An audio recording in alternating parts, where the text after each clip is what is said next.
Hello all, welcome to our channel. ఈరోజు మన recipe వచ్చేసి ఇన్స్టెంట్ బందోస అండి. ఇంట్లో పిండిలేమీ లేనప్పుడు ఎక్కువ హడావిడి పడకుండా ఒక్కసారి ఈ బందోసల్ని ట్రై చేయండి. చాలా టేస్టీగా ఉంటాయి. ఈవెన్ దీన్ని ఈవినింగ్ స్నాక్స్గా కూడా ట్రై చేయొచ్చు. పైన క్రిస్పీగా ఉండి లోపల సాఫ్ట్గా సూపర్ టేస్టీగా ఉంటాయి. పిల్లలు కూడా ఇష్టంగా తింటారు. దీన్ని ఎలా చేయాలో చూద్దాం. ముందుగా ఒక మిక్సింగ్ బౌల్లోకి 1 కప్ సూజీ తీసుకుంటున్నానండి. అదే మన ఉప్మా చేస్తాం కదా, బొంబాయి రవ్వ, ఆ రవ్వని తీసుకోవాలి. ఇప్పుడు అందులోనే 3/4 కప్ దాకా పెరుగును కూడా తీసుకోవాలి. ఇందులోనే ఒక 1/2 కప్ దాకా వాటర్ తీసుకొని ఉండలేమీ లేకుండా నీట్గా మిక్స్ చేసుకోవాలి.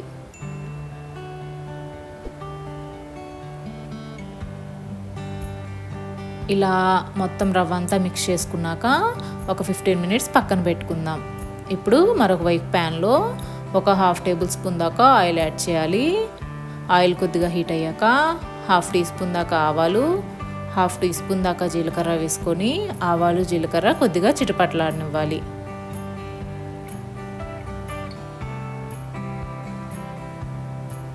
ఆవాలు ఇలా ఫ్రై అయ్యాక ఇప్పుడు ఇందులో సన్నగా తరిగి పెట్టుకున్న ఒక ఉల్లిపాయ, సన్నగా తరిగి పెట్టుకున్న ఒక పచ్చిమిర్చిని కూడా వేసుకొని ఉల్లిపాయలు కొద్దిగా కలర్ చేంజ్ అయ్యి మెత్తబడేంత వరకు ఫ్రై చేసుకోవాలి.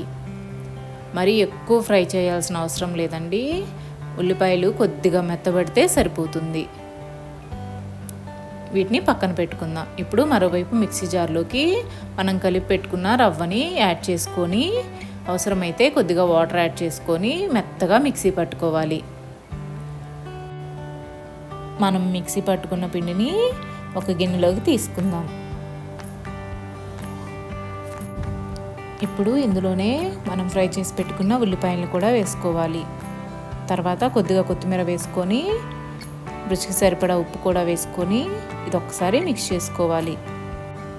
పిండి మరీ గట్టిగా కాకుండా మరీ పలచగా కాకుండా ఈ కన్సిస్టెన్సీలో కలుపుకుంటే సరిపోతుంది. ఇప్పుడు దోశలు వేసుకుందాం. మనం పోపు పెట్టుకుంటాం కదా, అందులో ఒక 1 స్పూన్ దాకా ఆయిల్ యాడ్ చేయాలి. ఆయిల్ కొద్దిగా హీట్ అయ్యాక ఇప్పుడు ఇందులో ఒక 2 గంటల దాకా పిండిని తీసుకొని వేసుకోవాలి.